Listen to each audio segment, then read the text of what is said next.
accident, you need a lawyer, and you deserve an advocate.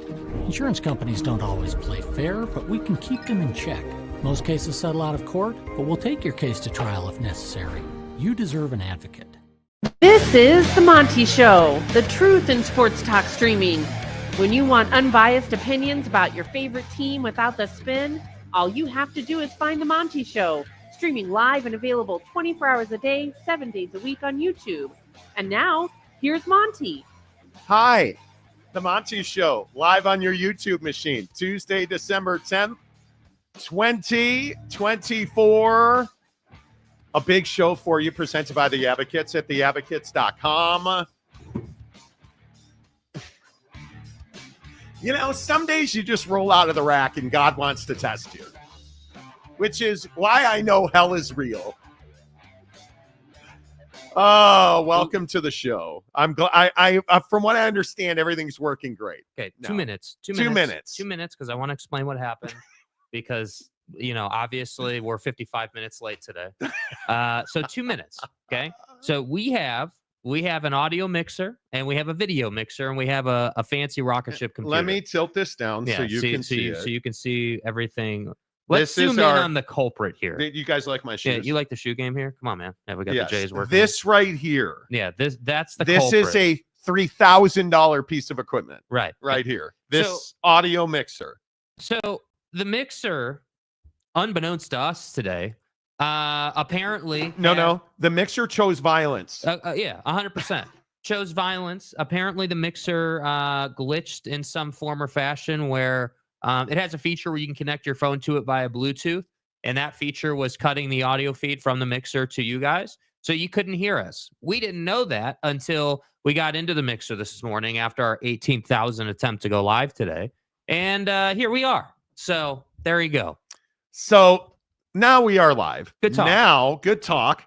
We wasted 55 minutes and the $3,000 rocket ship. How about let's confirm in the comments, because I know all of you texted us 18 times and DM'd us. And we appreciate that we you care. appreciate that you care. And, you know, we were aware that we had audio issues. So you know, I'm assuming y'all can hear us now. Yeah. And you know what, James? You know what, Oak State James? Exactly right. Technical difficulty Tuesday on the Monty Show. Damn. And the worst part is when we test it before the show, it worked great. Today, so we take a firmware download and everything's fixed. And while it's downloading, it says, scan this QR code so we can tell you what's in this download or this update. Glitch where USB output muted. Oh. Thanks, guys. Thank you. Appreciate Thank it. you. Thank you. Thank All right. you. Okay. So there you go. Appreciate your patience. The Monty Show, as always, presented by The Advocates at theadvocates.com, the best injury attorneys in the business, where you never pay a penny out of pocket to get quality, risk-free advice that you can count on. Chat with an injury attorney live online, and it won't cost you a dime, 24/7, 365 at theadvocates.com. Let's get to work for you.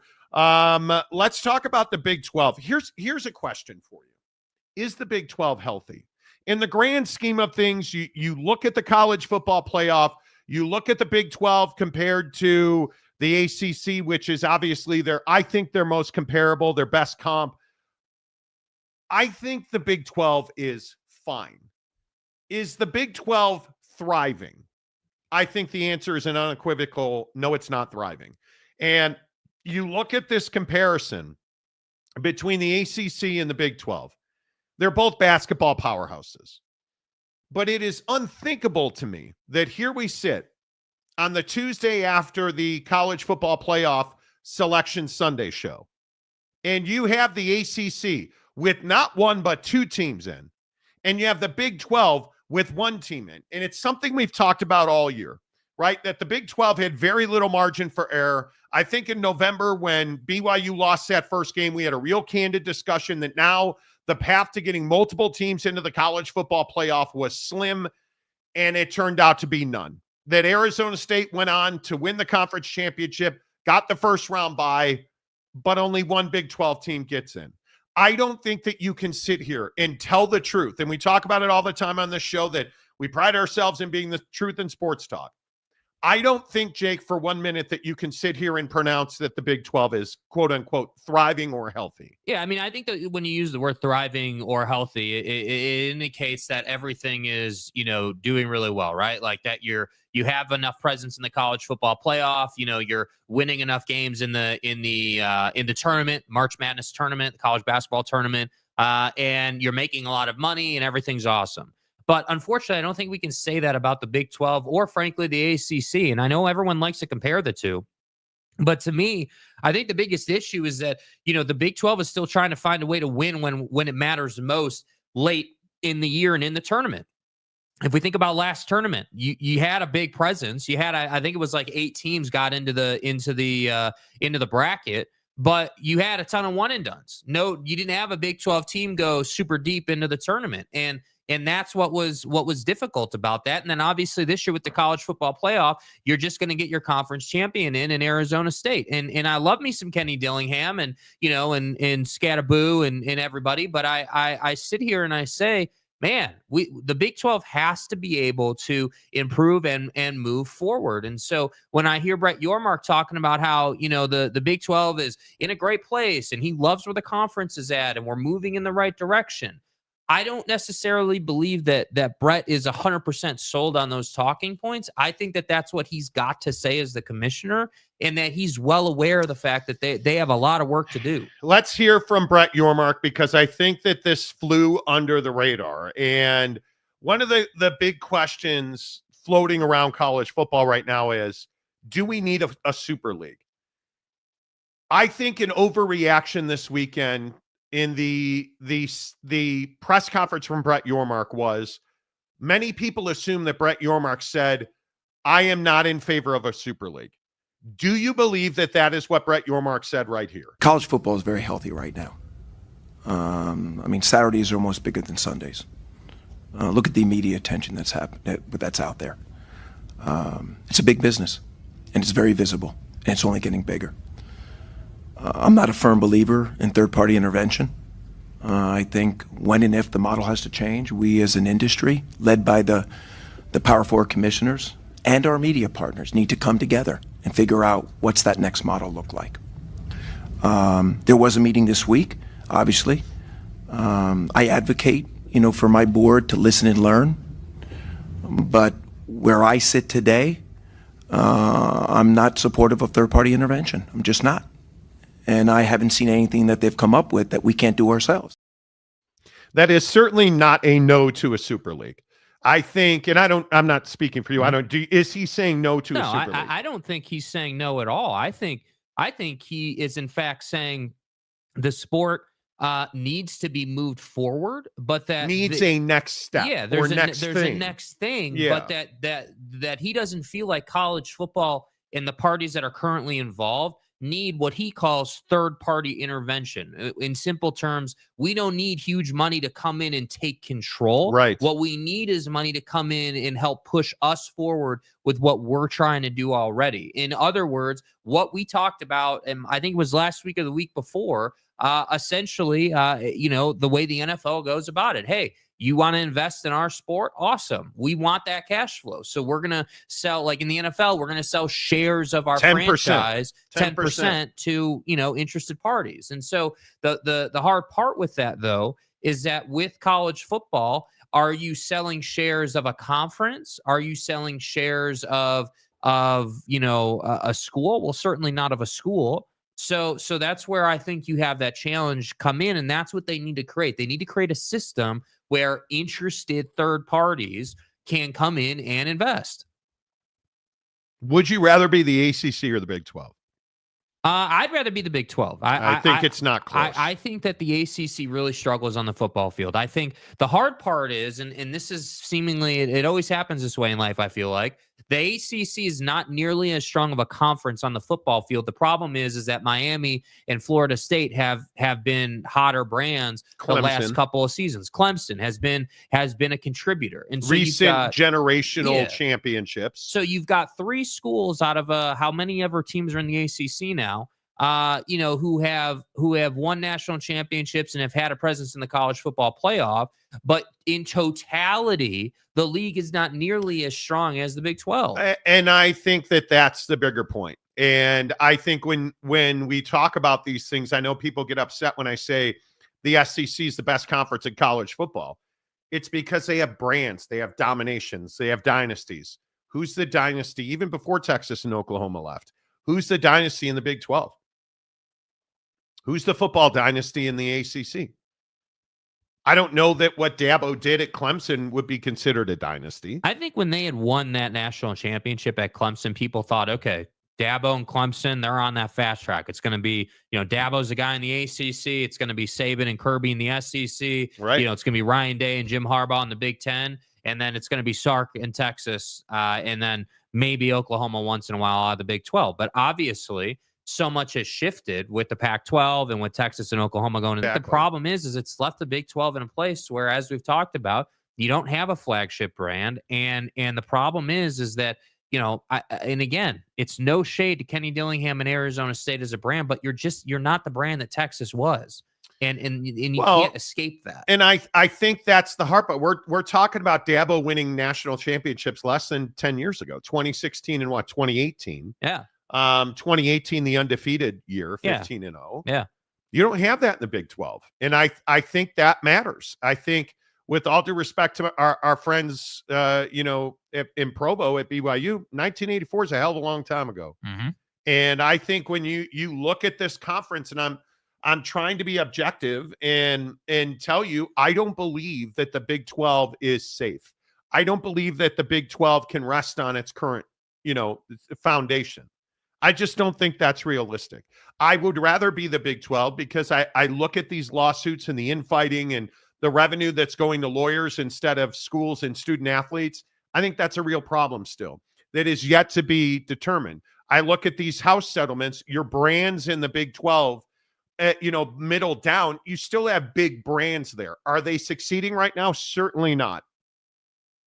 But if I look at the ACC and I look at those brands midway down, those are small brands that are not competing. The Pitts of the world, the Virginias, the Virginia Techs, the bottom half of this league in the ACC is not thriving.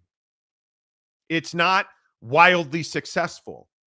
It's the ACC. I don't think you can even argue the ACC is a basketball league. You can't. Is the Big 12 a hell of a basketball league? I think the best basketball league, but it also plays really good football.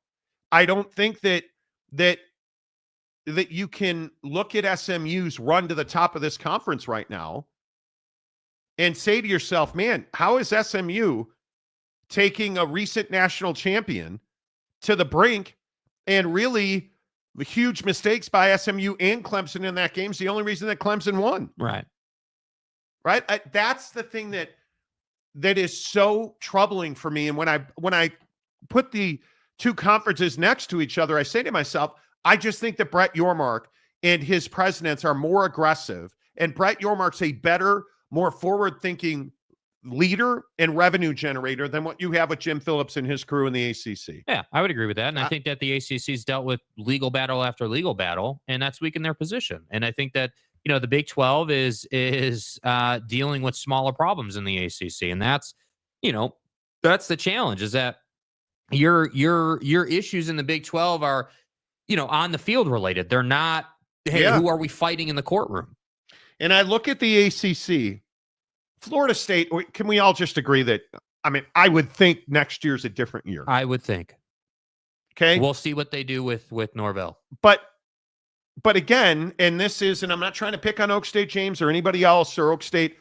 This is why when we talk about, hey, we're going to give him a pay cut and we're going to hire and who's going to have a bounce back year next year, Florida State or Oklahoma State? Well, I'm going to take Florida State. Right. You are two powerful coordinators, and you're bringing talent in there. So I'm going to say, yeah, I think it's Florida State. But I look at Stanford, Wake Forest, Cal, Virginia, North Carolina football, Bill Belichick be damned, NC State, Pitt, Boston College, Virginia. Those are all bad brands.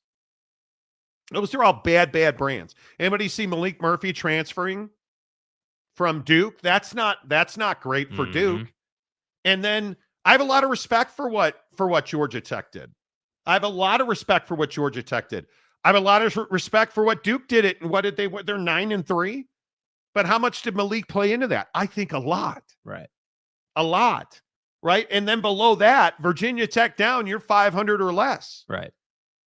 So when I listen to Brett Yormark talk about private money, and I haven't heard anything that's made me believe, or okay, it's why the Big 12 doesn't have a title sponsor at this point. But you can't tell me that the Big 12, and by extension the ACC as well, doesn't absolutely need a college football super league. Yeah. Because I still think, even with the way everything played out and Bama getting left out and all of that insecurity that so many, it seems, in the SEC are feeding off of, you can't tell me that the SEC and the Big Ten are not going to continue to find ways to exclude the Big 12 and the ACC.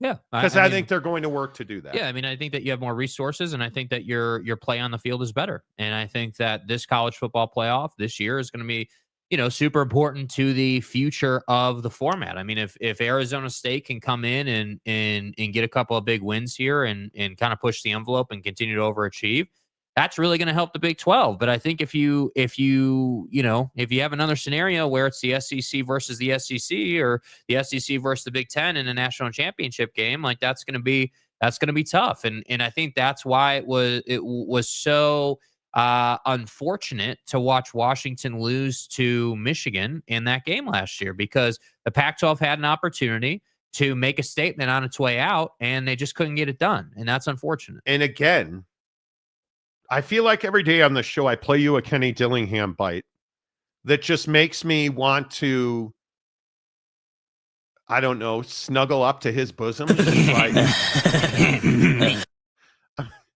how does he every day? You know what the hard part for me is?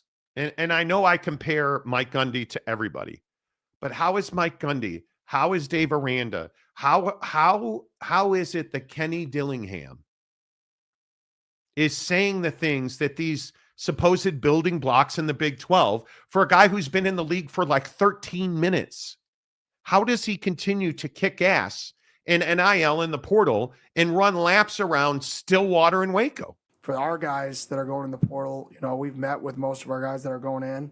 Our guys have the opportunity to stay on our football team. Like, they're like, well, we'll go in at the end. I go, no, that's not fair to you to go in after our run is over. Like, I want you to have the best opportunity to find a spot. You can go in right now, day one. We'll help you find a spot and stay on our football team if you want to stay on our football team. And let's go on this ride together the rest of the way. But I didn't want those guys to feel like they had to wait to go in because they wanted an opportunity to have a bigger role for a program until after the CFP. I think that would have hurt their chances. So I made it very clear to the guys that you can stay on the team as long as you do what you're supposed to do, just like you're on the team. Go to meetings, show up, be 5 minutes early, check in, weigh in, go to workouts. Even if you go in the portal here, that doesn't affect me at all. That's just us being on the same page, trying to help you achieve what you want to achieve in your career. I mean, that's unbelievable. Yeah. Let me get this right. If I go in the portal at Arizona State, I can stay on the team and be part of the run through the college football playoff. Coach, that can't, you misspoke, right? You want me to pack my stuff and get out. That's what you want. You don't want me around anymore. Kenny Dillingham just said, if you're on this team and you basically know, hey, I'm not gonna have a spot here next year, or I'm gonna be a fringe guy.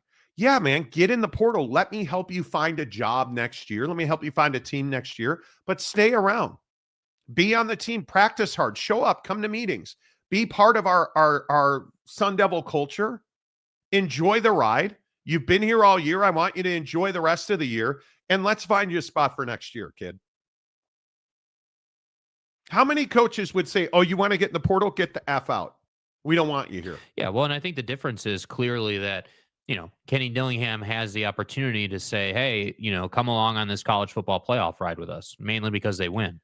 I think it's spectacular. Yeah, and it just brings me back to, the hill I've been dying on for more than a year now, that winning matters more than it ever has. And Kenny Dillingham understands that. And Kenny Dillingham understands that, well, if the kid's going to get in the portal, let's at least get, as the old saying goes, all the juice out of the squeeze, right? Let's make sure that if they were in our program, but maybe they're not someone that's starting and they want to find a better opportunity for themselves. Well, hey, they're still contributing, even if it's one big play a game or a play here, a play there. Right, that's still going to help us in the college football playoff. And so, or even if it's just a pat on the back for your buddy, if you're a guy that's not dressing and you're in the portal, but you're with the team and your friend misses a tackle or drops a pass and you're there to pat him on the back, and it's culture, the vibes. It's the vibes, the goodness, the Mike Gundy. Are you paying attention? Yeah. And I would say, Dave Aranda, are you paying attention? You know what I mean? Like, Tucson, are you paying attention? Right? Like, you're looking at that word you use, vibe and culture. Yeah. What's winning in Boulder? Vibe and culture. Did anybody see Crew Wakely at BYU? Crew Wakely is in the portal. The safety at BYU, who we both loved all year. Yeah. He said it's with a heavy heart. And I can even get you what he said, but this is a cat that's talking about how tough it is for him to get in the portal. Mm-hmm. And that he doesn't want to, and he thanked Kalani, and this is who we are in college football now. And so I go back to this whole thing about the portal and guys getting lopped off from 105 to, and I just say to myself, dudes, I got news for you. This is a bad situation in college football, and Kenny Dillingham is running circles around guys who've been in this league for years and years. And you're asking the question today, is the Big 12 healthy? No, it's not. And it's because the foundation of power conferences is winning football games. Yeah. It's winning football games. And in Stillwater, in Waco, in Fort Worth, in Lubbock, they're not winning football games. Yep. In Salt Lake City, they're not winning football games. In Kansas City and in Lawrence, Grimes is out at Kansas. Again, he's moving jobs, right? They hire a new offensive coordinator. Again, you're not winning games in Manhattan. This conference isn't winning enough. And we can all sit here and fantasize, but, and again, I go back to Oak State just because I think it's the best example of what's wrong with the culture in the conference. You gave a guy a pay cut. And you said, we really don't want you here unless you take a pay cut. When did you do that? Did you do that in July? No, when did you do that? The day before the portal opened. Yeah, and you did it under the guise of wanting to take that money that he wasn't going to make and putting it towards NIL, even though you've got a ton of money just sitting there. I just am amazed by it. And I think, look, I think ultimately the problem is that if you're not winning, that's obviously going to hurt your recruiting, and it's just going to hurt the whole process. And that's why I say, like, I'm all down with the concept of, hey, like, the Big 12, beats each other up or whatever, but every conference does that. And I think, it comes down to head coaches being able to get above that issue and develop players and have a solid process. And I think Dion has shown you it can be done. Kenny's shown you it can be done, but you got to have the right kind of energy. Isn't Colorado the only national brand in this conference right now?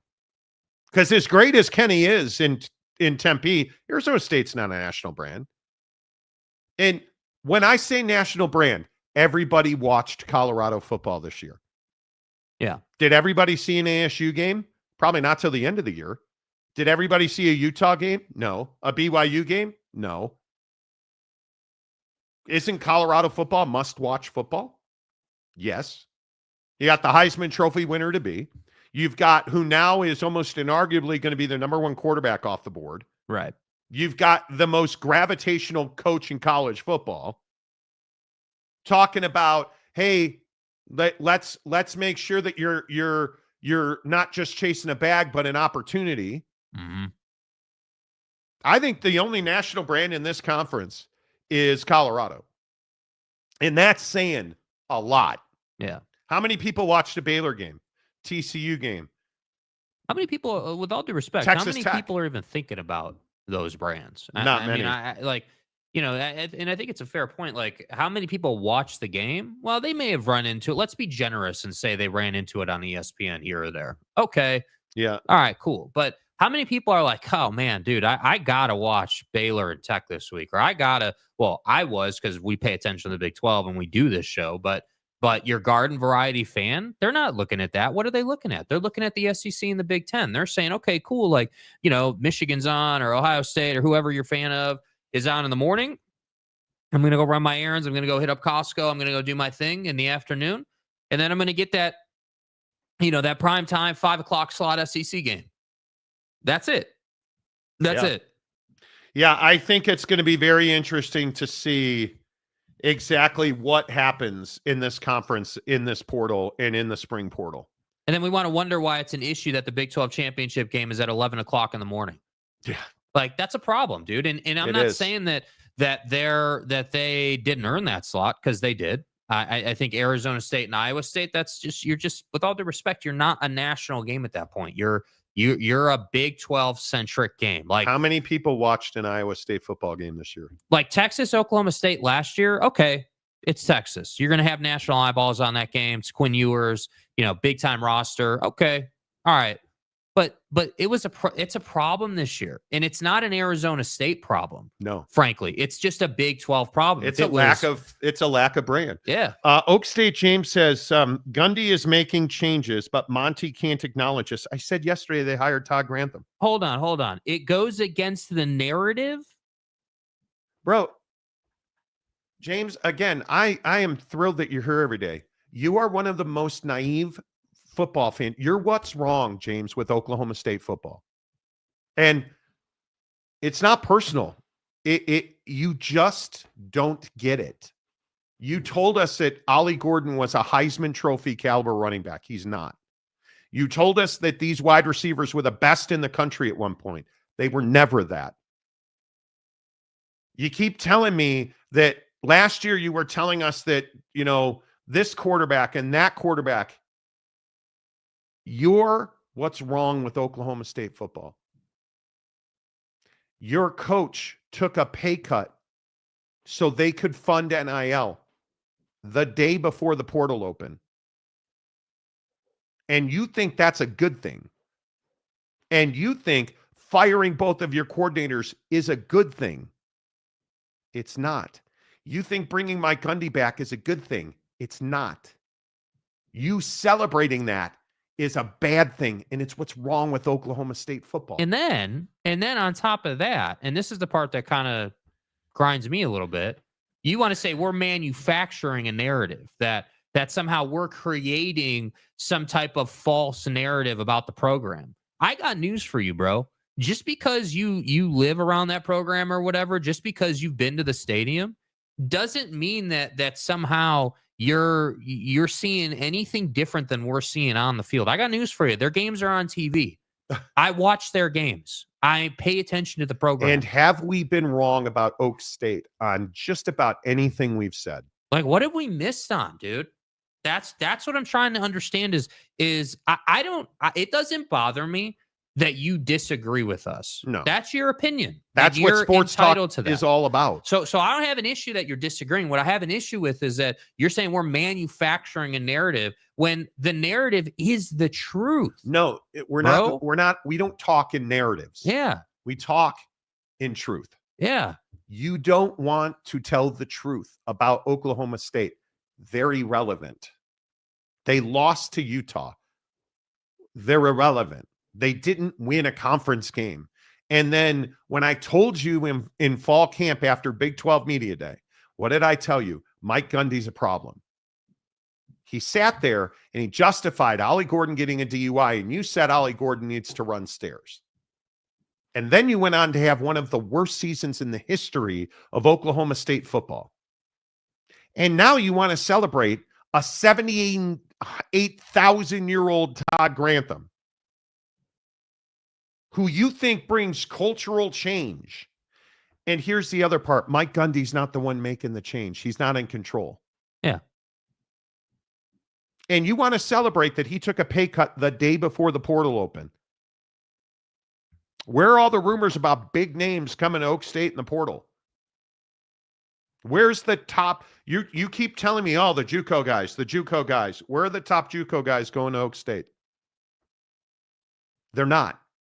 And I just don't know how else I can explain to you that you're either heading in the right direction on an upward trend or you're not. Period. There's no, we're just kind of hanging, period. Yeah.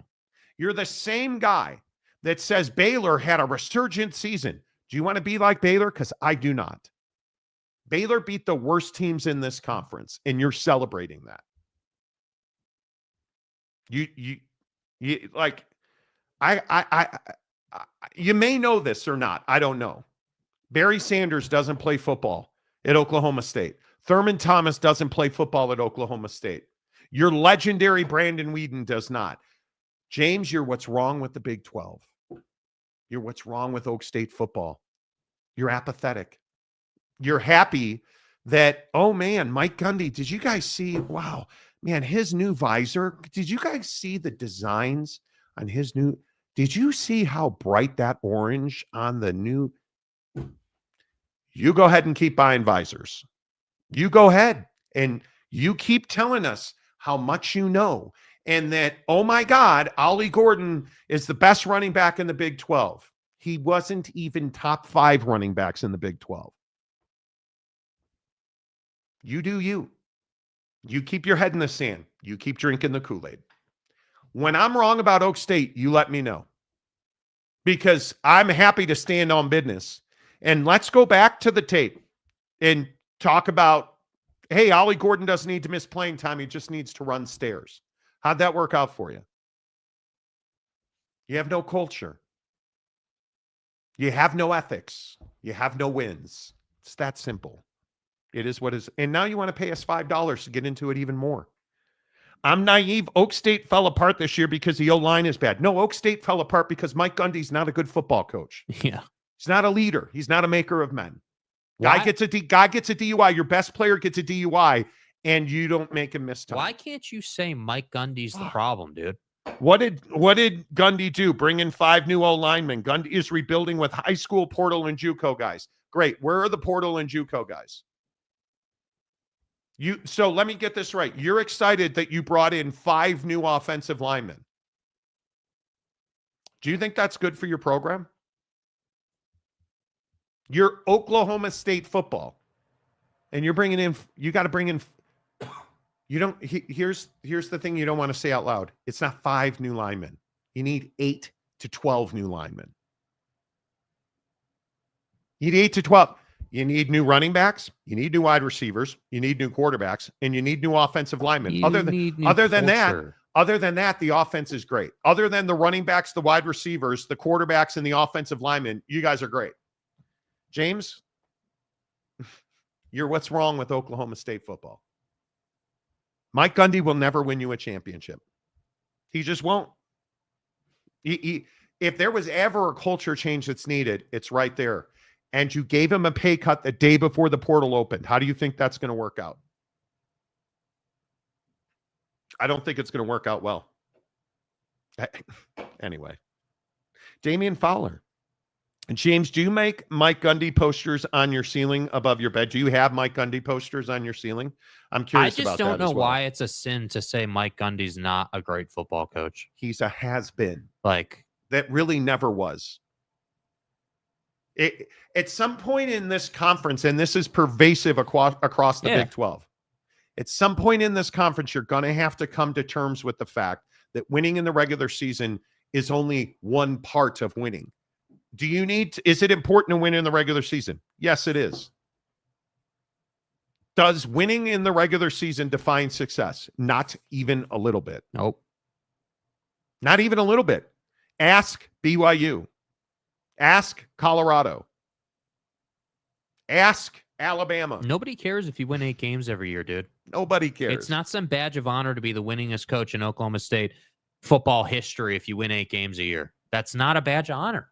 And the problem is that it seems like at Oklahoma State it's some amazing feat.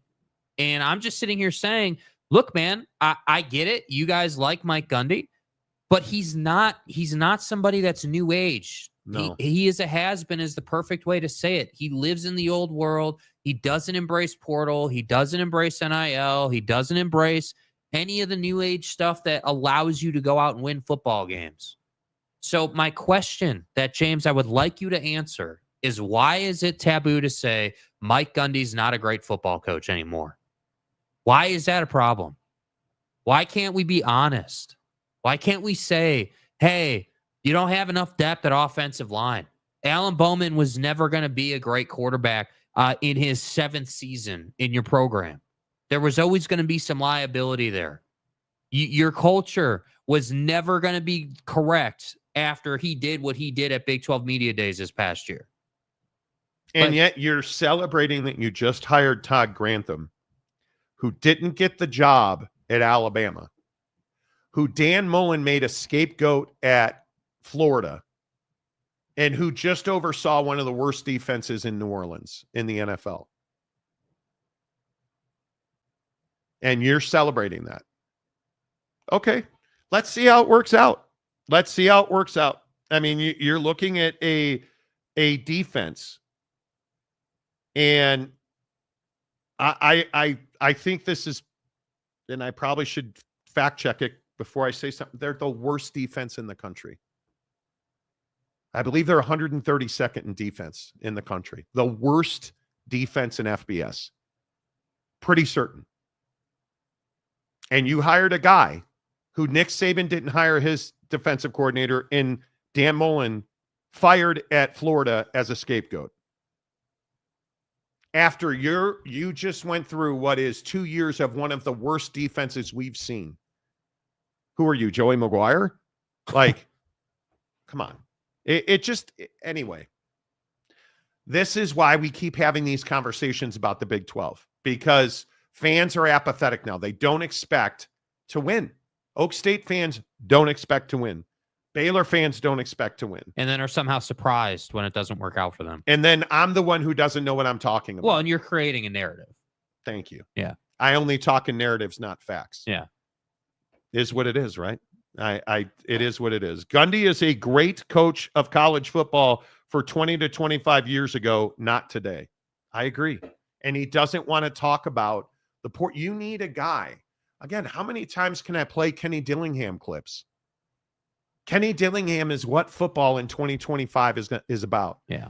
Deion Sanders is what football in 2025 is about. Yeah. It's, as much as I love Kyle Whittingham, I have concerns about his ability. Oh, but wait, he's got a guy in Morgan Scalley and now Jason Beck, who are what college football is about in 2025.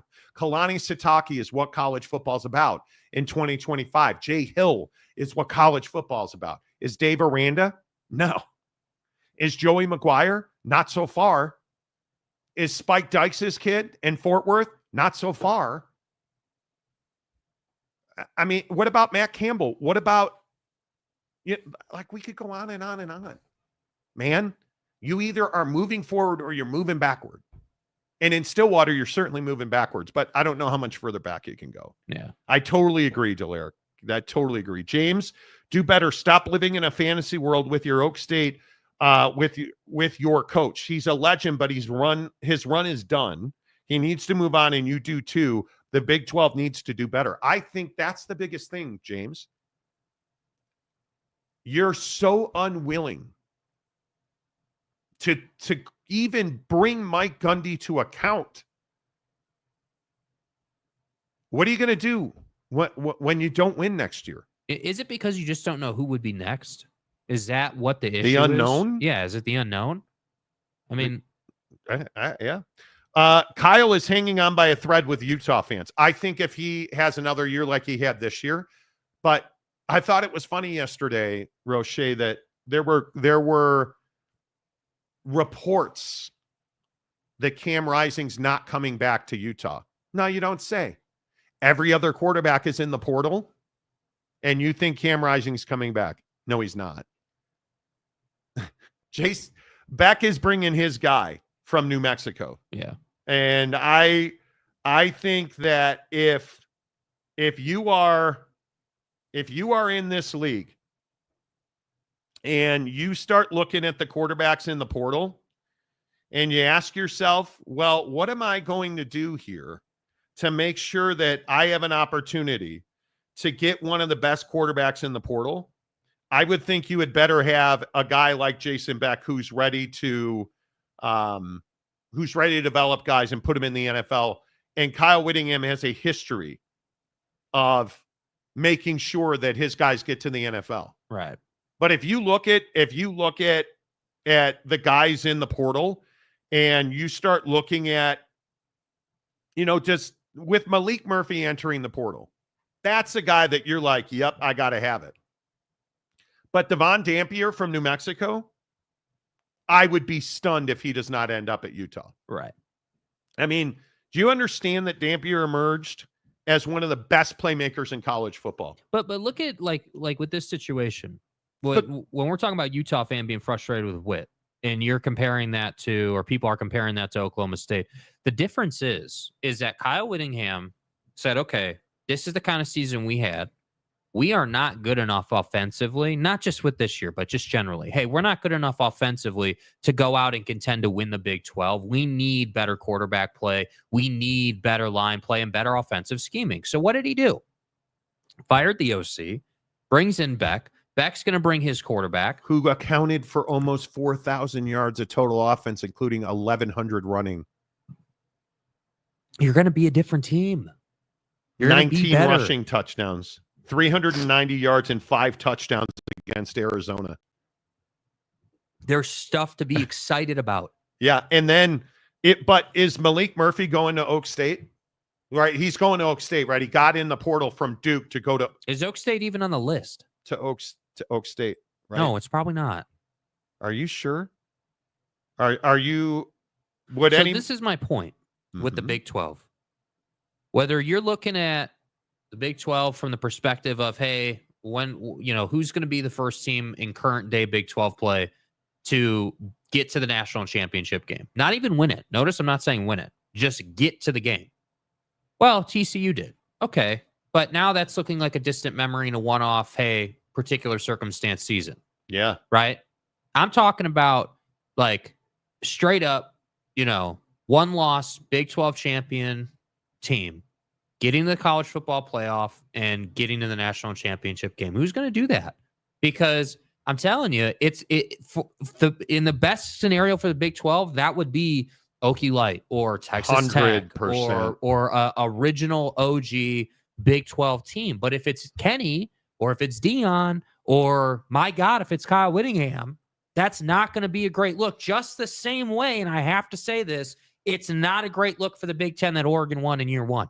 That's not a great look for the Big 10 at all on any level. And if Ohio State loses that first round game, what do you say if you're an Oak State fan when Ohio State loses in the first round and they clean house in football? You didn't even win a conference game and you're not firing Mike Gundy. That was the amazing part to me, is that it was even in question whether he'd be fired or not. That they were frankly willing to even negotiate with him. Because what you're saying is, hey, rather than just pay him out, buy him out, and send him on his way, we're willing to put him through the ringer and in a sense kind of bring down the legacy that he had built at Oklahoma State and say, yeah, you're going to have to take a pay cut because we need to move that money over to NIL, as if his pay cut money would cover all of your NIL budget. And then Kendall Daniels got in the portal. Yeah. Come on. So Todd Grantham comes in. You hire Todd Grantham, this great savior of a defense, and arguably your best defensive player gets in the portal. So that's what I'm saying. The whole setup, the whole situation in the Big 12 and at Oklahoma State, they're mirrors of each other. The Big 12 has a great commissioner, has a couple of really solid brands, but has not yet figured out in the current college football playoff format, or in the college football playoff format, I should say, how to be successful. And then we sit here and we wonder why Brett Yormark's talking about, hey, we don't want third-party influence. We want to control our destiny, but we just need more money. We need more resources. Yeah. And I think the best part, you hit the nail on the head when you said, I think there's a lot of executives in sports who don't fire guys because they don't know who to replace them with. Yeah. And I think when you look at a guy like Mike Gundy, it's not a small move to fire Mike Gundy. It's the right move. It's not a small move. Yeah. You don't willy-nilly fire a Kyle Whittingham. But is it a big move to fire Dave Aranda?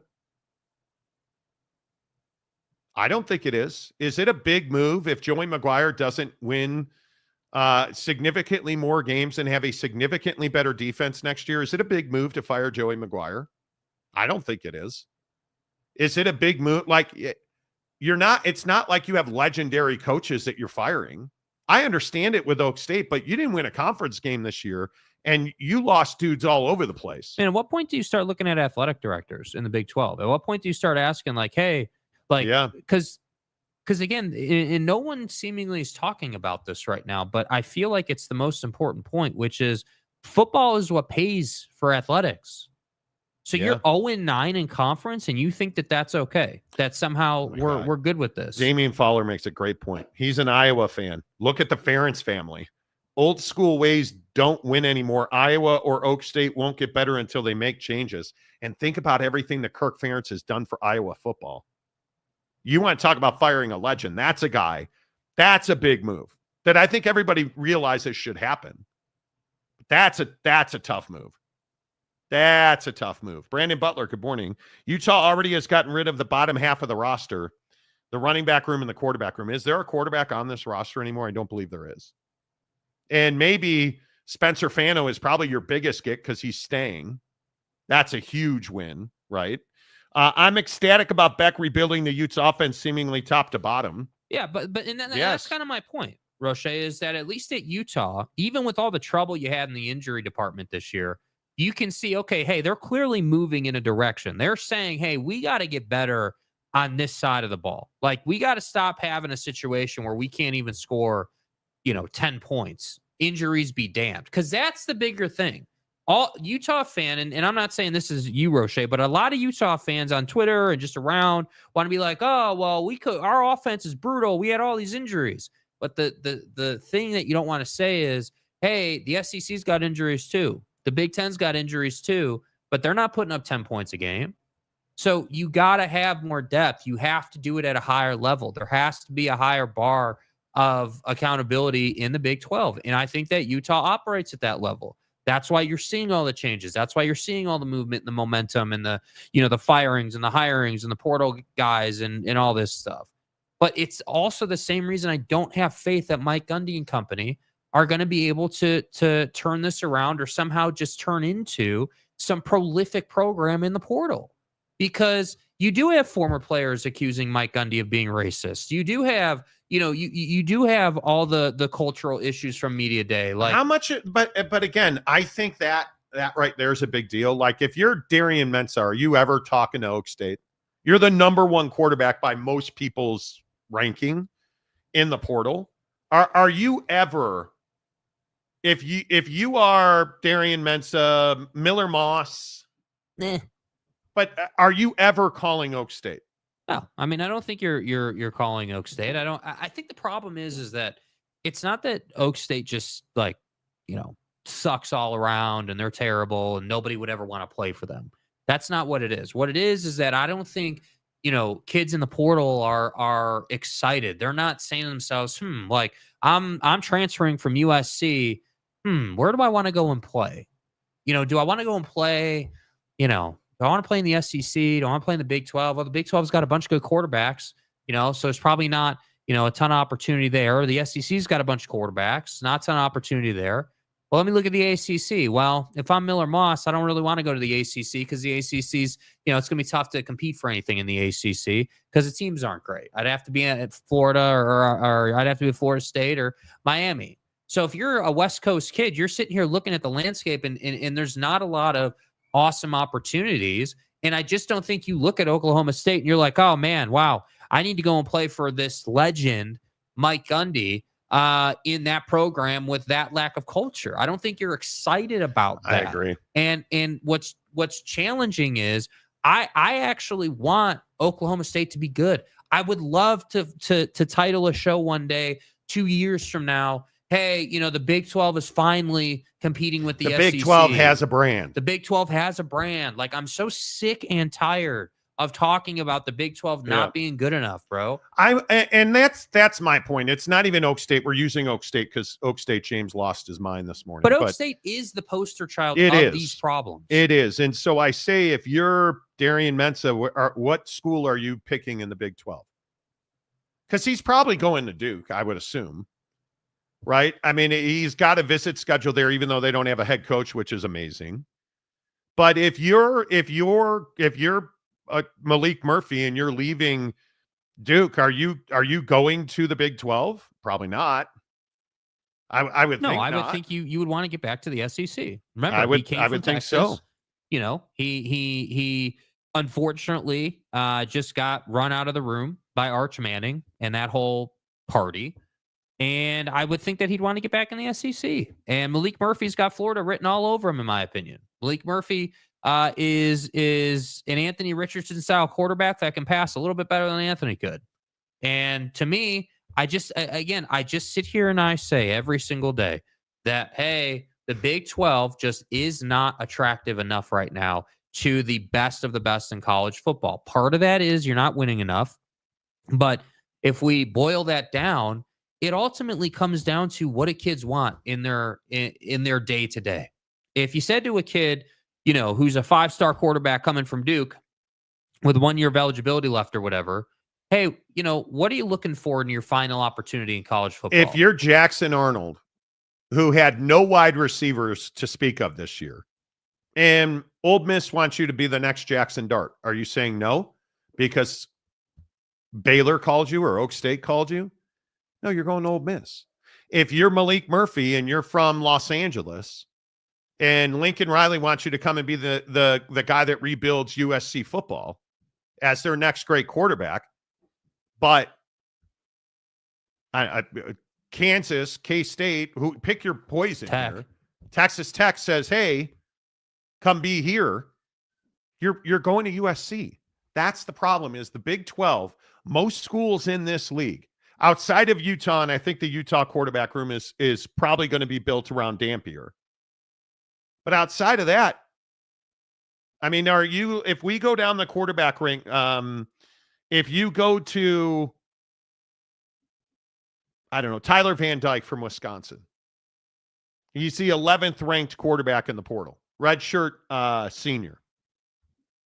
Is that a guy you're excited about at any Big 12 university? I would think not. Thomas Castellano from Boston College. Braylon Braxton from Marshall, really good quarterback, junior. But you're not getting excited about Brendan Lewis from Nevada. You're just not. And I don't know how you fix that. You fix that by winning games. Yeah, you need more Kenny Dillinghams. That's more how Deion. you fix it. You need more. And again, this portion's not unique to the Big 12. You look around college football and you notice and it's not an age thing per se. Like you could be in your 60s, but if you play younger, then it's totally fine. Like if you play younger and you have good energy and you're clearly embracing NIL and portal and providing kids a good opportunity to come and get the education and then play on the football field, then you're going to do well in college football. Yeah. I look at this whole situation with Bill Belichick and this whole conversation and how people view Bill, right? Bill Belichick what is he in his 70s now, I believe, right? 90s. I think he's about to turn 100, isn't he? Sure. Yeah, but he's got that young energy. You just don't buy into Belichick in college. Well, here's the deal. Bill Belichick is obviously an older figure, a legend at the NFL level, and the question for him is very simple. And it's different now than it would have been 20 years ago. Can you relate to today's college football player? And would they be excited to come play for you? Is a college kid sitting here saying, "Hey, I want a pipeline to the NFL," because that's what Bill has said that he would build.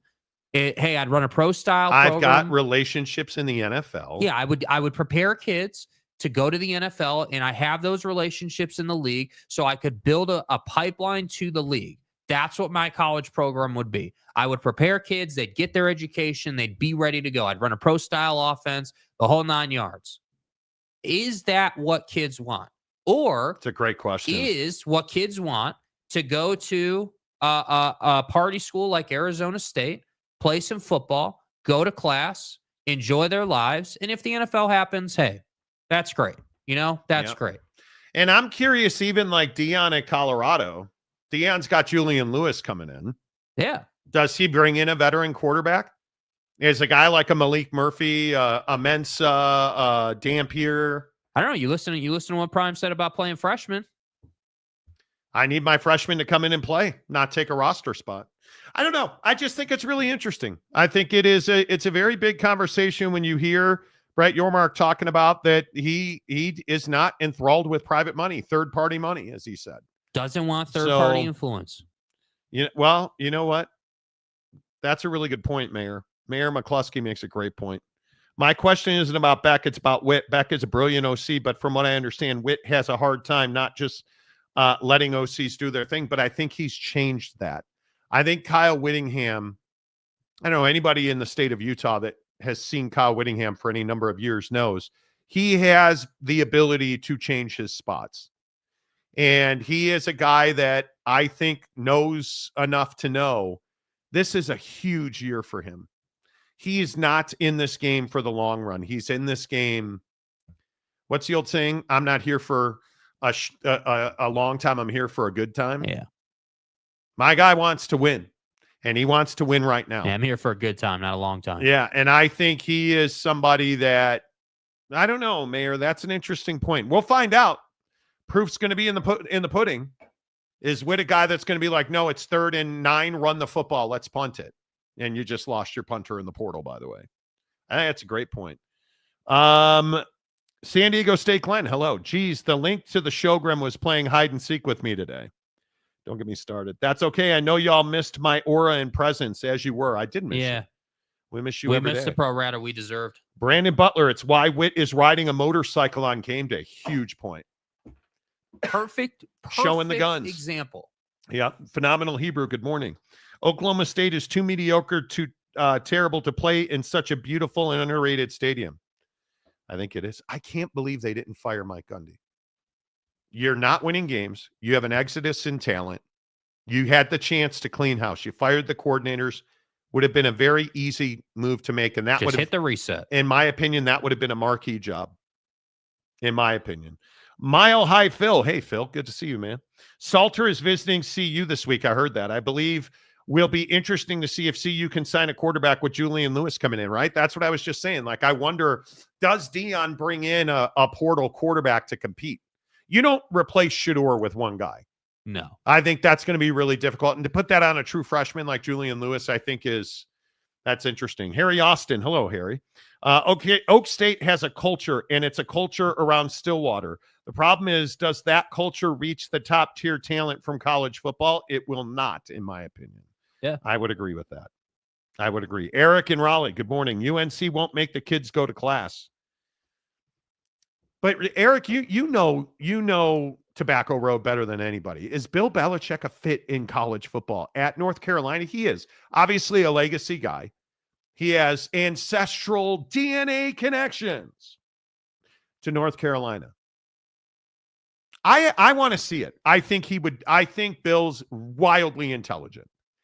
Who are you going to hire with Bill Belichick at North Carolina? I want to see it. Yeah, and just like Witt, how much control would Bill Belichick give to his coordinators? Because I'm a big believer that that successful college football programs have very clear and defined responsibilities for their coaching staff. And I think that you look around college football, the best programs have a setup where the head coach has one side of the ball and the coordinator's got the other side of the ball. You allow one side of the ball to be taken care of by somebody. And that's what I think, Bill's going to have to do. And obviously for him, it's going to be the offensive side. He's going to let the OC do their thing. He'll handle the defense and they'll go from there. Bill Belichick, he have hot ass girlfriend. Yeah. Team JPC times 3. When Colorado regresses next year without Trav and Shador, Deion's seat will be warming up. No, it won't. One, I think Deion Sanders has the best coaching staff in the conference. Two, he's always going to have talent. Now, is it a slam dunk that talent's going to be, as you said, Trav and Shador? It's absolutely not going to be. But Deion's a developer. Deion is a coach. Deion's got a staff. Deion's going to have quality kids. Yeah. They're not going to take some huge step back. Brandon Butler, Beck already had the cojones, the balls, to tell Witt and Morgan that he runs the offense and will take their input, but the final call is his. And I hope that's true. And that's what you need. You need somebody to be like that, to take control. And a lot of people have said that Jason Beck could have had multiple jobs. He certainly could have gone with Bronco to Logan.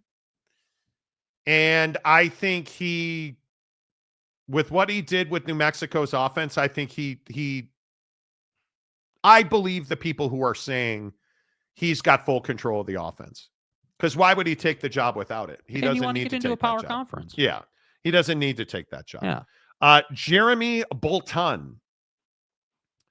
It'll be sad to see Kyle retire after losing 3 in a row to TDS. Notice I didn't say the BYU. Right, TDS. I still think Jake Retzloff getting a deal with Manischewitz has to be the greatest NIL deal in the history of college football. And the commercial. It's no Ram truck, but it'll do. The commercial, the video they put out. Yeah. It's why I love Jake Retzloff. I love that kid. He's so hard not to root for. Yeah. And that the BYU has a commercial endorsement with Manischewitz is amazing. It's what's right with college football. Gabe H. Utes have no QB 6-6 next year. What did Oregon have a QB a year ago?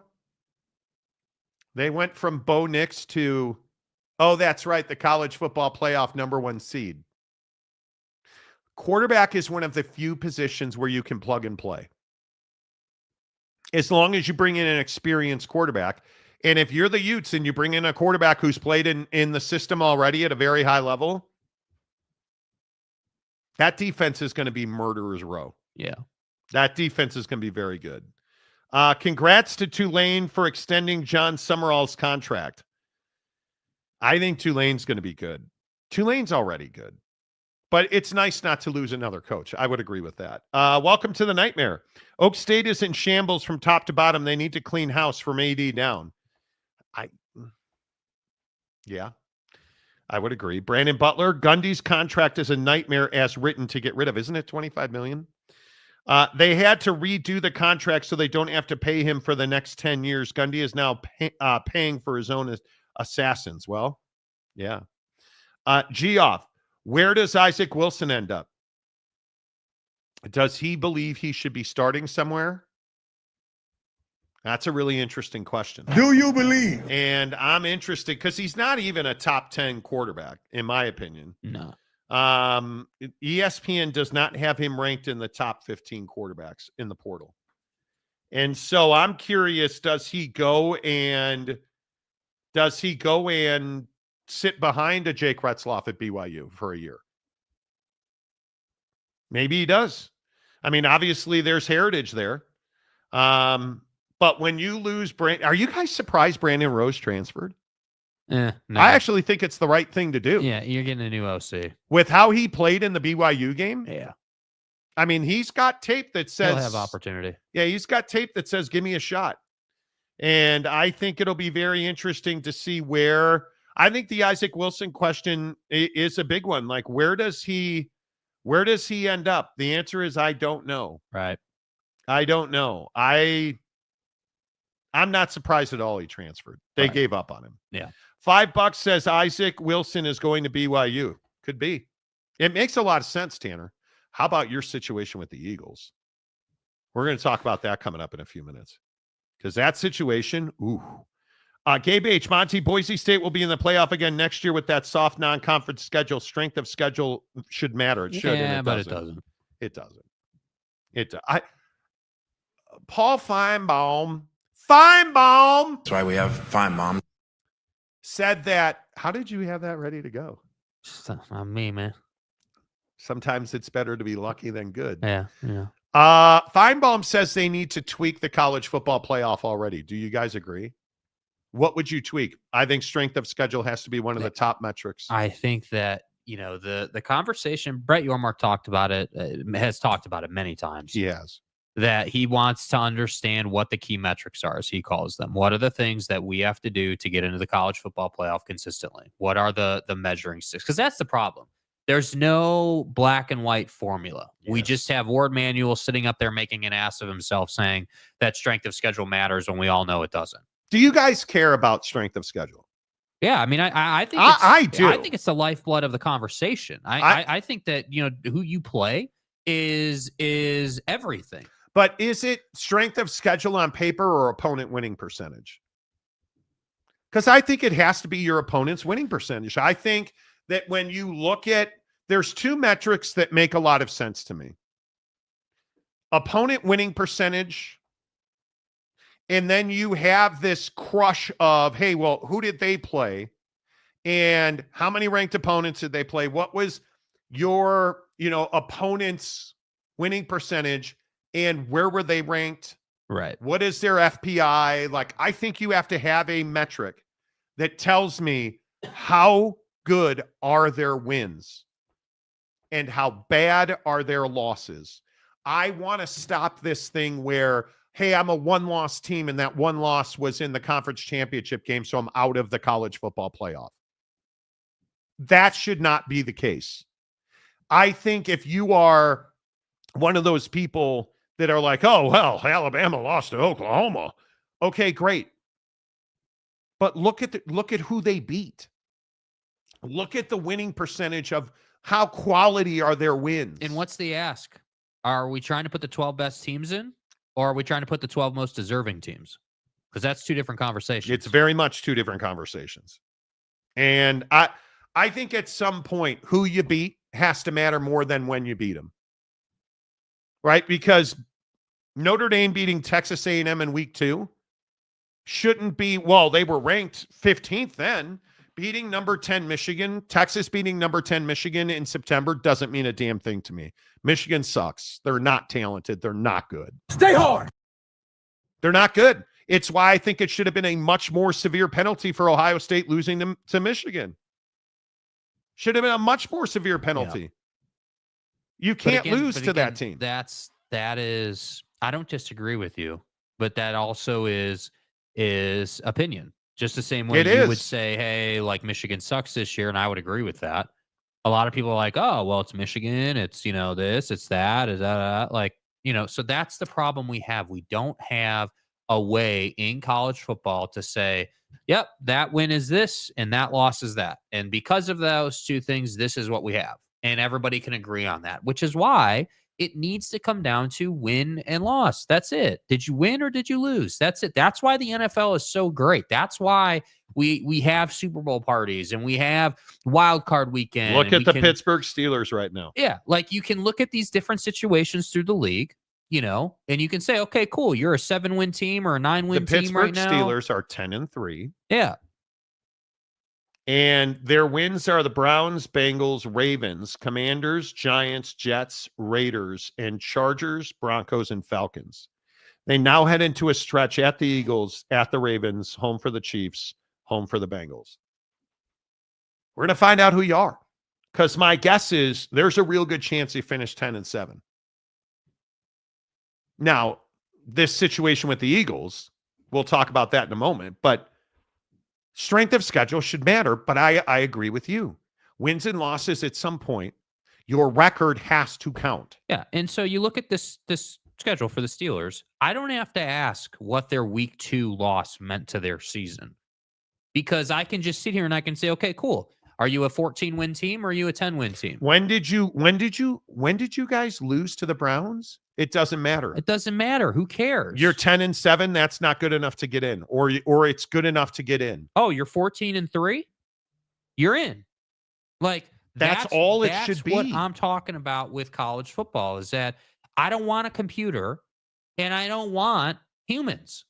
I want on the field in the moment. Did you complete the pass or not? Did the tush push work? Did you get the first down? Did you doink it through the upright to secure the division? That's what I want to know. I want it decided on the field. And if we do that, then you're going to see there's going to be all this money that comes in. There's going to be all these opportunities because what are we going to have? We're going to have multiple championship Saturdays. We're going to have multiple opportunities to create situations where you can make more money. So Brett Yormark didn't say no to the Super League. And all you hyenas saying that, you're up in the night. He said he didn't want to lose control of the product through third-party interference, as he put it. It's just crazy to me that college football is the only sport where wins and losses don't matter. Yeah. Narrative. You want to talk about narrative? Narrative is what matters in college football. Yeah. I think, yeah. And I agree with you, UW fan, Jim.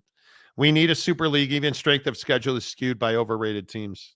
Yeah, and how people view those teams. And I what did I say yesterday about Pedo State? It's the same thing I'm going to say today. So let me get this right. You guys lost in the Big Ten championship game. And that was credential enough to get you the easiest path anybody's ever seen. But they beat Ohio State, right?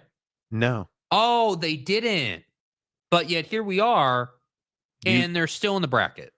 You lost the conference championship game, and you're fourth. You've lost to the two best teams you saw this year, and your penalty is SMU and Boise State. How is that possible? How is that possible? And then I also say the other 10-2 team, Ohio State, winds up with the only 10 I see in Oregon in front of them. And yet Ohio State beat Penn State. And you're telling me, like, it just doesn't make any sense to me. It makes zero sense to me that when you look at Texas losing the SEC championship game, they run into Clemson and Arizona State. But yet Penn State plays in a lesser league, in my opinion, and gets SMU and Boise State. The college football playoff is not based in logic or metric. It's based in a bunch of humans throwing darts at a board is what it looks like. Yeah. So I agree with Finebaum that it has to be tweaked. You have to significantly, and if we do this, we're going back to the BCS, but you have to put metrics in place that tell us who's in and who's out. But I don't think that the BCS has to make a comeback. What needs to be created and invented, what we don't have right now, is a system that covers all of our bases. Okay, how many teams do we have playing in this Super League? Number one, that's the first question, because everything's going to be based off of that. Based on how many teams, then we can start to create schedules, and we can create divisions off of those schedules, and we can create our flow. Right? And all jokes aside, we can create our flow chart to the college football championship game. And that's what I'm telling you needs to happen. We've been talking about this on this show I went back and looked at all our shows and you know how long we've been talking about this for 2.5 years on this show.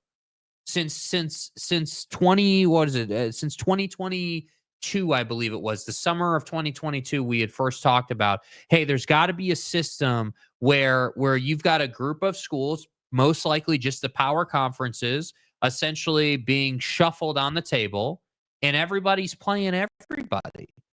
And we're not having mercy for teams, dude. I don't give a damn if Rutgers sucks and they never win anything. That's on them, not on the SEC, right? Or if Texas Tech can't figure it out.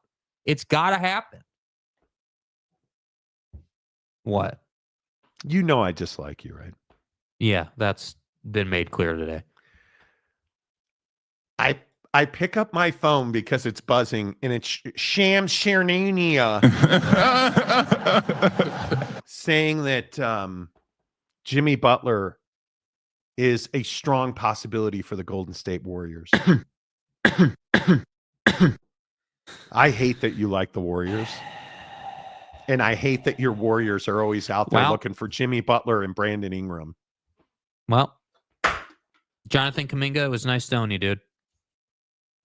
Why was I birthed a Bulls fan? What is Jazz fan going to say when the Warriors trade Kuminga in that same trade package for Jimmy Butler? Anyway, a couple more comments because then we got to get to this Eagles thing real quick. Short bus.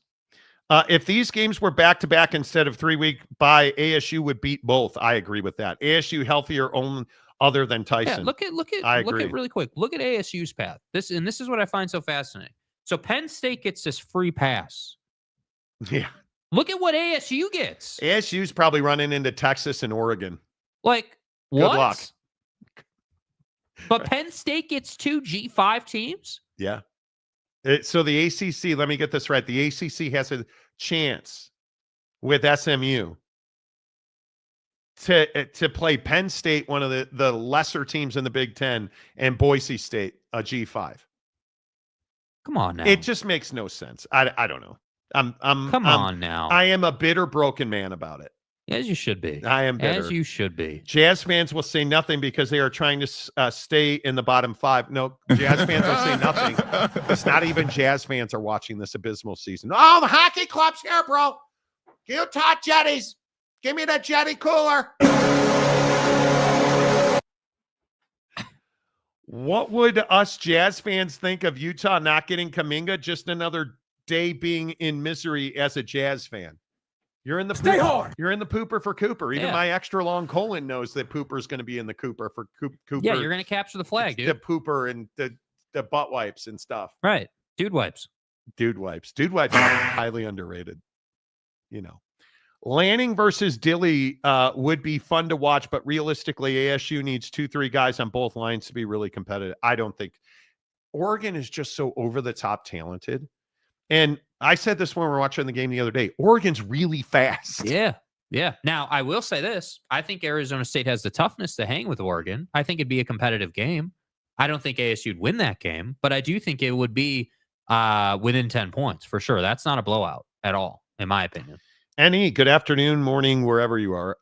With Carson back down, won't be surprised if we get a repeat of the Big Ten championship, Oregon versus Penn State.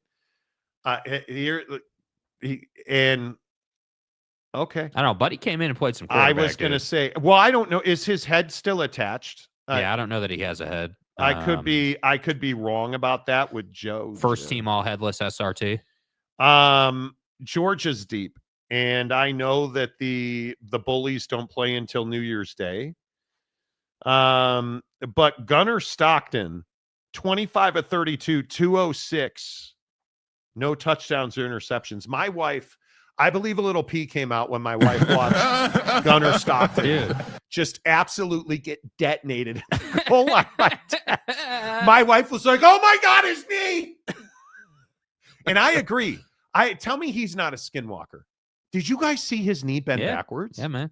He's doing Pilates and yoga and stuff. Oh my God. He's been hanging out with Giselle, you know? Jizzy, please. Yeah. Tanner, it's the Utah Jetties. Exactly right. Speaking of Tanner, before we go, can we talk about this situation? So we've officially entered meltdown season for the Eagles. It's December. It's December. Every year around this time, the Eagles start to melt down. So, I mean, I just put this up for your consumption. So this is Jalen Hurts. Now, I want you to look at Jalen Hurts in the backfield, the quarterback for the Eagles holding the ball. Then I want you to look at the 40-yard line and the wide receiver in the orange shoes. That's A.J. Brown. And this is what I always talk about with quarterbacks.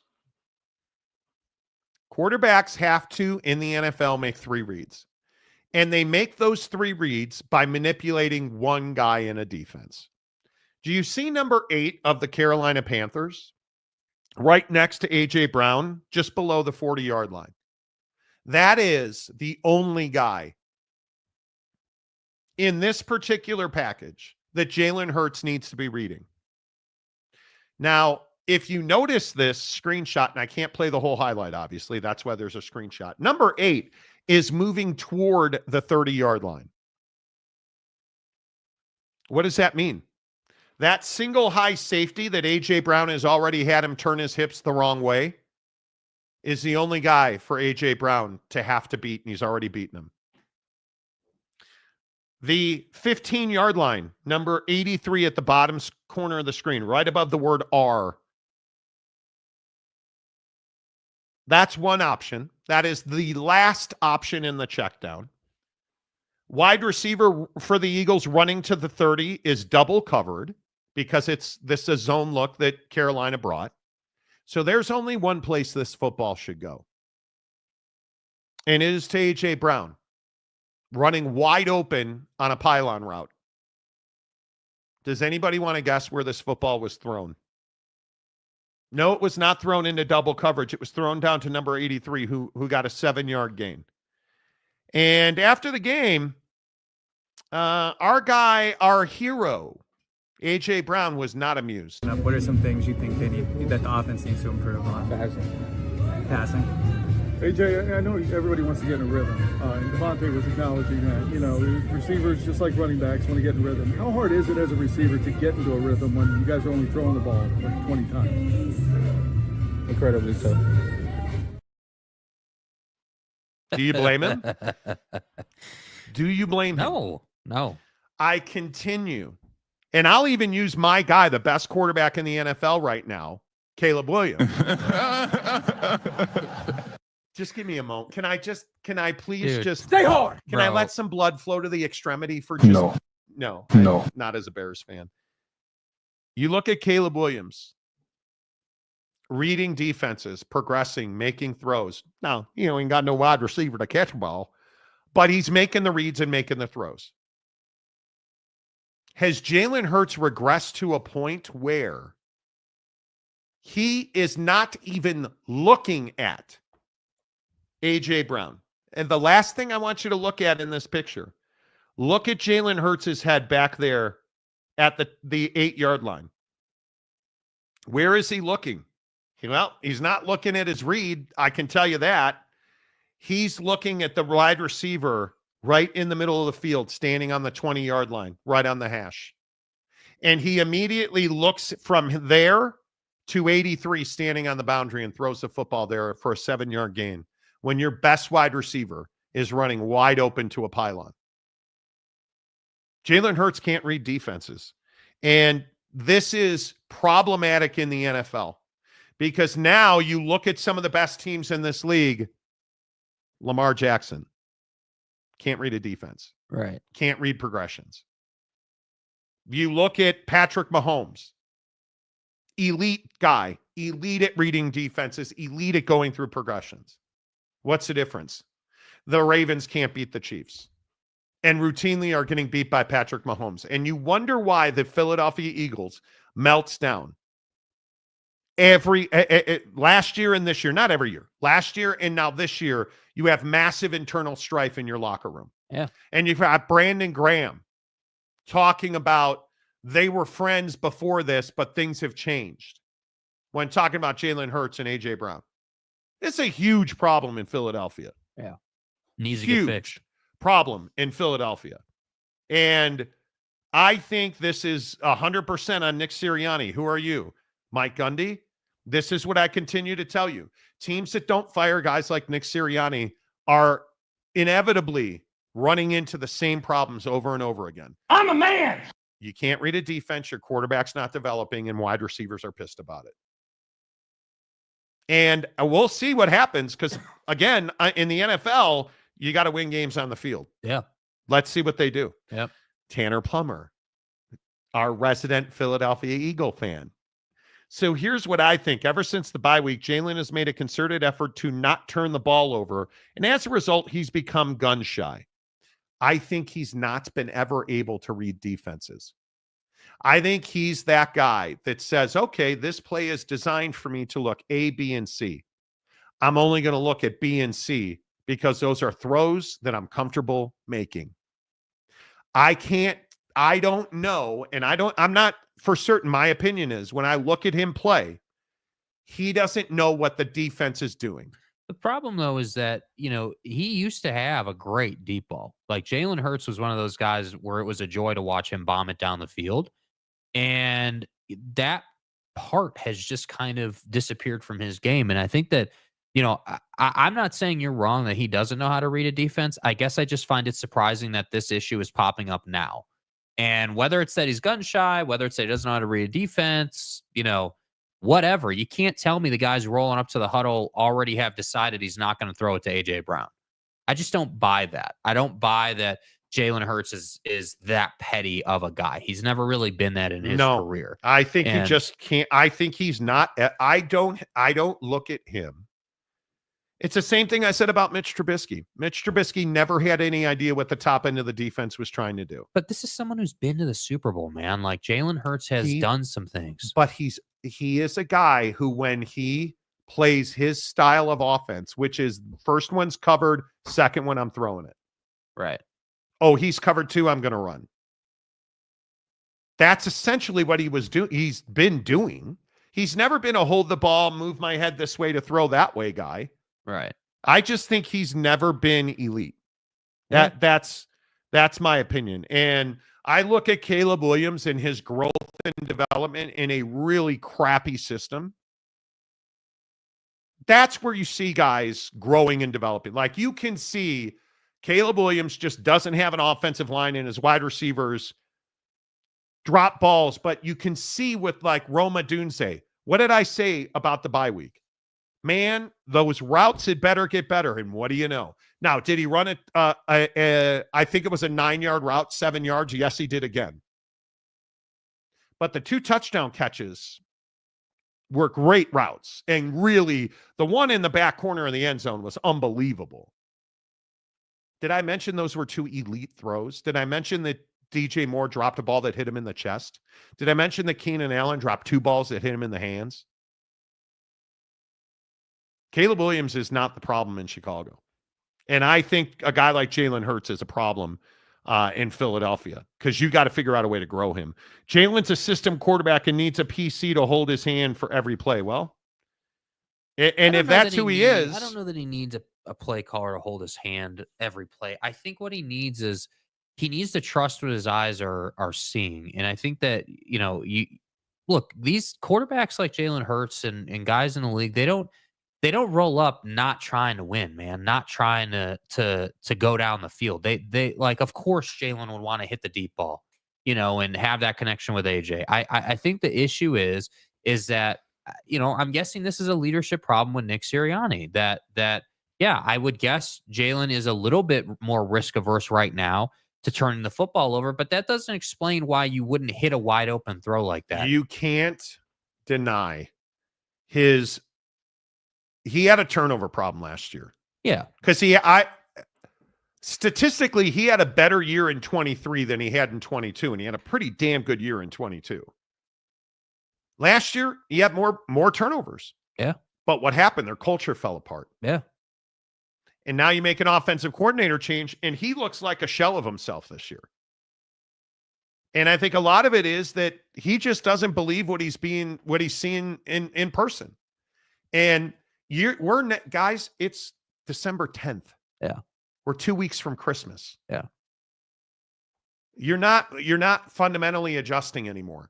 If he was going to watch tape and make adjustments and be a better quarterback, that had happened already. He's not even a 3,000-yard passer at this point. He's not the same guy he was the last 2 years throwing the football. I just don't think he trusts what he sees. So he's not letting it fly. And if you're not somebody that is thrown for 3,000 yards at this point, you're probably not an elite quarterback, right? I look at the guys who have thrown for 3 yards: Brock Purdy, Josh Allen, CJ Stroud, Mahomes, Goff, Lamar Jackson, Darnold, Stafford, Mayfield, Cousins, Geno, and Burrow. Those are all elite throwers of the football. Yeah, I think Joe's had a bounce back here. Oh my God. I think he's playing. I know you're going to say I'm an idiot. I think he's playing the best quarterback in the NFL right now. I have no doubt about that. I think he's playing the best quarterback in the NFL. But you look at guys like, look at Jaden Daniels, come back to earth a little bit. He's under 70%. How many people recognize that? Yeah.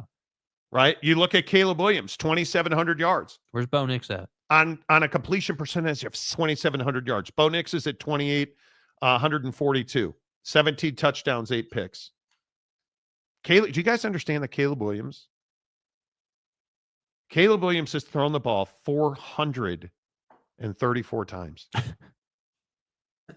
2,700 yards, 16 touchdowns, and 5 picks. You look at Bo Nix, 432 yards, 2,842 yards, 17 touchdowns, 8 picks. And Caleb Williams is a bust, and Bo Nix is a rookie of the year. Caleb Williams is not a bust. Yeah. With no offensive line, no running game really to speak of, and wide receivers dropping passes like it's their job. Yeah. Come on now. A couple more, then we got to go. Elaine Tran, Jared Goff is the best QB. He's not. Is Jared Goff having a great season? Yes. Are the Lions one of the best teams in the NFL? They are. I don't know who the best team is right now. I think it's really close. I know it's not Buffalo, but I think Detroit's in the conversation. Yeah, need to see some of the big boys play each other. I think we can't definitively say who the best team is. I think there is no doubt that when you've thrown the ball 490 times for 69% completions, 3,700 yards, 33 touchdowns, and 6 picks, whose numbers do you guys think those are? 490 throws, 68%, 3,700 yards, 33 touchdowns, and 6 picks. Whose numbers are those? Would you be surprised if I told you those are Jared Goff's numbers? You should be, because they're Joe Burrow's numbers. That's the best quarterback in the NFL right now. Though on the field playing quarterback right now in this league, you don't want to hear it. It's Joe Burrow. He's playing better football than Patrick Mahomes. He's playing better football. And it's hard to say he's playing better football than Baker Mayfield, because I'm not sure many quarterbacks are. He's playing better football than Baker Mayfield. Yeah.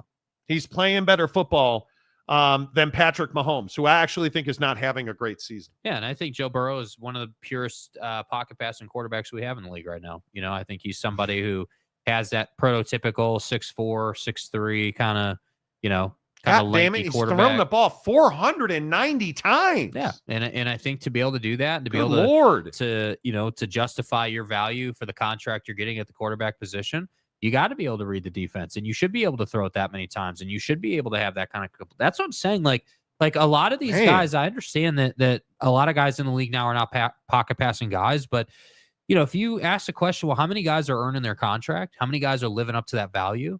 I think that list would be pretty short. I think that's reserved for the top end of the league. Totally agree. Brandon, comment dump. Brandon Butler, and Caleb is playing in the best division in the NFL. Knicks is facing the Raiders and Chargers after a weak-ass schedule. I agree. Yeah.